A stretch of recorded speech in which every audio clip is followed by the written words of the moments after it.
A little less than 2 months ago, Trump's Administration for Children and Families sent a letter to the health departments of 46 states and territories ordering them to remove all references to gender ideology, including any acknowledgement of the existence of transgender people, from their schools' sexual education materials, or else they would risk losing federal funding.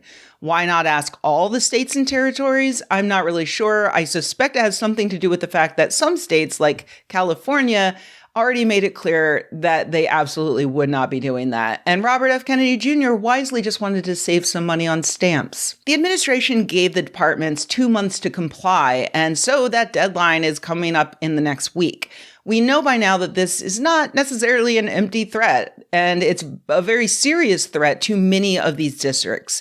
The State Personal Responsibility Education Program, or PREP, was established in 2010 as a way for the federal government to issue grants to states to offer evidence-based education to high-risk kids aged 10 to 19 in order to reduce the incidence of teen pregnancy and sexually transmitted diseases. PREP replaced earlier Bush-era initiatives that demanded that states teach abstinence-only sex ed, despite the mountains of evidence we have showing that that just does not work at all. Which makes perfect sense if you think about it for more than 3 seconds. Nobody out there is advocating for teaching abstinence-only driver's ed.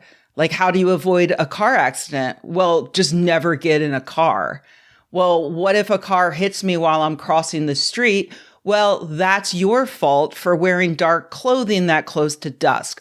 Always wear a bright orange safety vest if you're going to be anywhere near a place where a car could conceivably go. Just makes sense.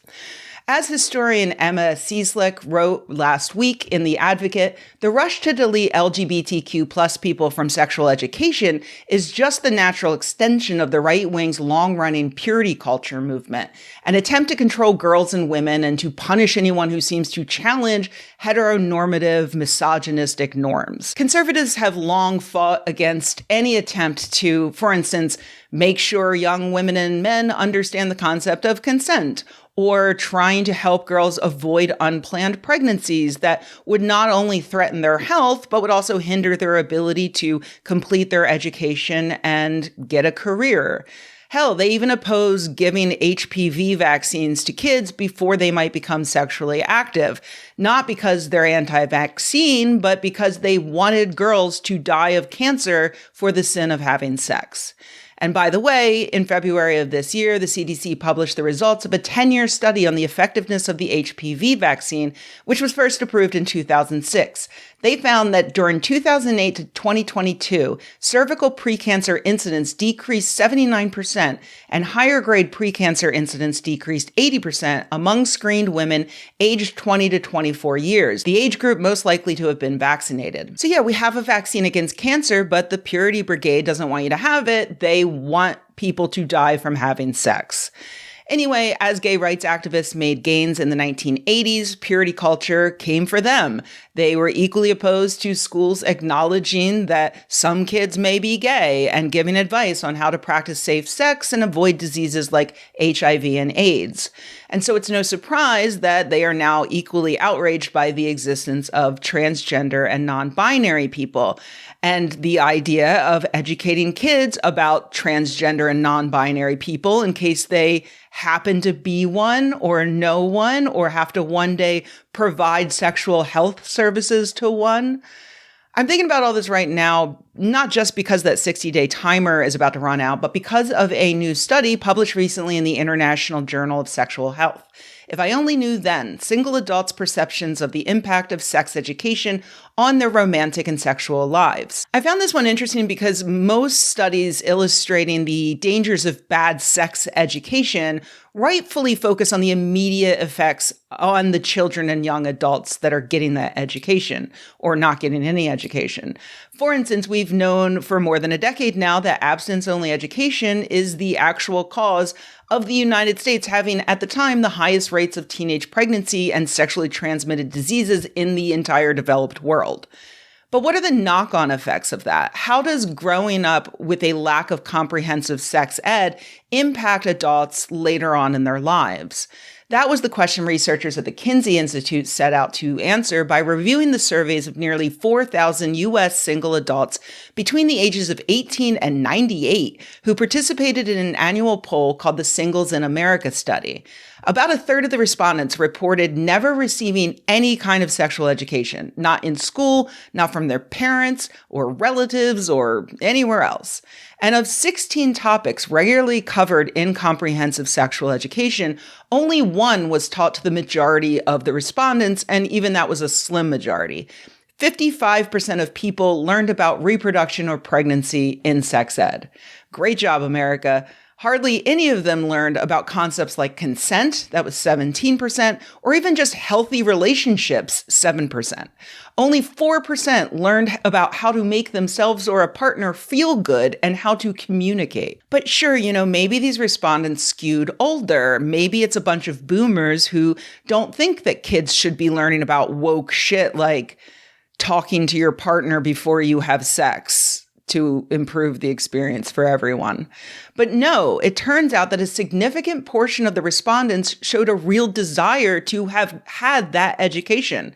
More than 90% of them said that if they had more education on those topics, their life would be better now. They thought that they would have more sexual confidence, a better understanding of their own body, a better understanding of how to be a good partner, healthier relationships, a better understanding of their own sexual health, a better quality of life, or the resources to at least make more informed decisions. And you know what?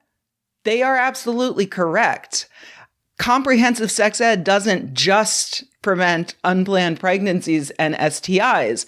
A massive review of 30 years of research published in 2021 found that comprehensive sex ed, compared with abstinence-only sex ed, resulted in a reduction in homophobia and homophobic bullying, better health outcomes for LGBTQ children like less alcoholism, better school attendance, a better understanding of gender and children feeling safer pushing back on traditional gender roles, a reduction in misogynistic bullying, a reduction in domestic violence, both among perpetrators and victims, and healthier, more respectful and communicative relationships. The teaching of consent and personal boundaries directly resulted in kids understanding their own bodies, what constituted inappropriate touching, and what to do in the event someone violated their boundaries. That's not a comprehensive, pun intended, list of the benefits. It just makes sense. Giving kids more information about their own bodies and others helps them feel more positively about themselves and others, which has benefits in the bedroom, but also out in the world. Giving them the tools to build healthy relationships doesn't just help sexually, but also in interacting with friends and peers and future coworkers and clients and bosses. So I need you to remember this when these states cave to the Trump administration. Refusing to teach kids about themselves and the grand spectrum of humanity, refusing to teach them about dignity and respect, refusing to teach them consent and boundaries. This isn't just about neutering sex ed and seeing the resulting increase in teen pregnancies and sexually transmitted diseases. It's about creating miserable and bigoted adults who will continue to give power to the miserable and bigoted people in power. And if we don't speak up about these dangers, then unlike the people in this Kinsey study, they probably won't even know what they're missing.